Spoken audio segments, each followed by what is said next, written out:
El doctor la marca visita la Maria Dolores, la pacient de l'habitació 611. Dilluns li van fer un trasplantament de còrnia. Fa 20 anys va perdre un ull i l'altre només tenia un 20% de visió. L'operació ha anat molt bé.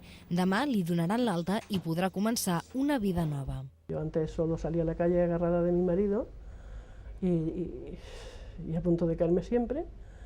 Y ahora ahora ya, hace 2 días que me operé y aquí voy como estupendo. No necessito a nadie. La decisió de donar les còrnies s'ha de prendre en les 10 hores posteriors a la mort del donant i l'operació al receptor es fa en menys d'1 setmana.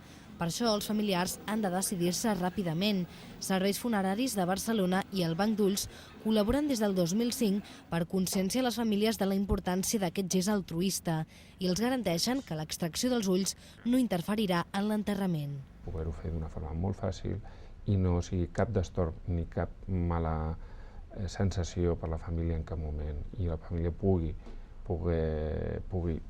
tenir la fe i realitzar la vella del seu difunt d'una forma normal, independentment de l'extracció d'aquestes còrnies. La donació de còrnies només es descarta en el cas de malalties infeccioses com la sida o les hepatitis. Contràriament al que podria semblar, la majoria dels pacients són joves amb traumatismes derivats d'accidents de trànsit.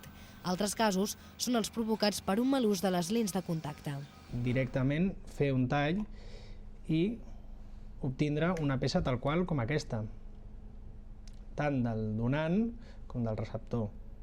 D'acord? I o sigui, amb la peça que nosaltres hem rebut des del Banc d'Ulls, nosaltres tornarem a posar aquesta part suturada en punts perquè es pugui adaptar bé.